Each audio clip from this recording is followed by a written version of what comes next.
একসাথেই যাব লিখে স্ত্রীকে খুন করে মেঝেতেই ঝুলল স্বামী। চাঞ্চল্য অন্ডালের উখড়ায়। মাকে ফোন করেও মেলেনি কোনো উত্তর। বাড়ি ফিরে দরজা ভাঙতেই বাবার ঝুলন্ত দেহ আর মায়ের মৃতদেহ বিছানায় পড়ে থাকতে দেখে তাজ্জব ছেলে। সাত সকালে চাঞ্চল্যকর ঘটনা ঘটল অন্ডালের উখড়ার শ্যামসুন্দরপুর কলিয়ারির ভুয়াপাড়ায়। মৃত ব্যক্তির নাম নীলকণ্ঠ বাউরি, বয়স ৪২। মৃত মহিলার নাম লিলি বাউরি, বয়স ৩৫। ঘটনার খবর পেয়ে পৌঁছয় অন্ডাল থানার পুলিশ মৃতদেহ উদ্ধার করে ময়না তদন্তের জন্য আসানসোল জেলা হাসপাতালে পাঠায়। পুলিশের প্রাথমিক অনুমান, দীর্ঘদিন ধরে স্বামী স্ত্রীর মধ্যে বিবাদ লেগেই ছিল।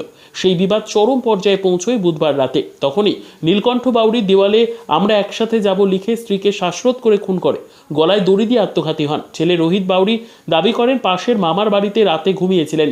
সকালে ঘুম থেকে উঠেই মায়ের ফোন করলে উত্তর না মেলায় বাড়িতে যান।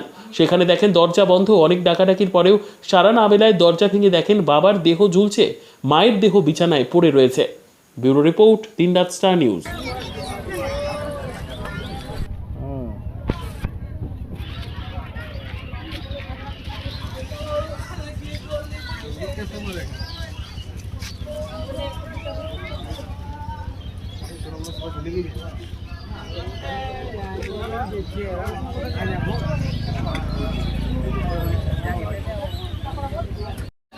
স্বামী স্ত্রী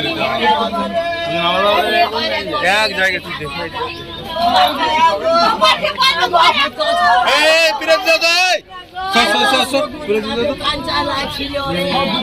ভালো ছিল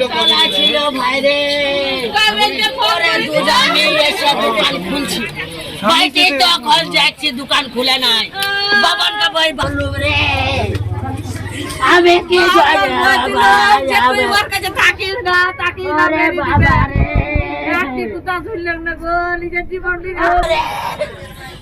মানুষ করেছে অতটুকু মানুষ করে আজ আমাকে ধোকা দিলে।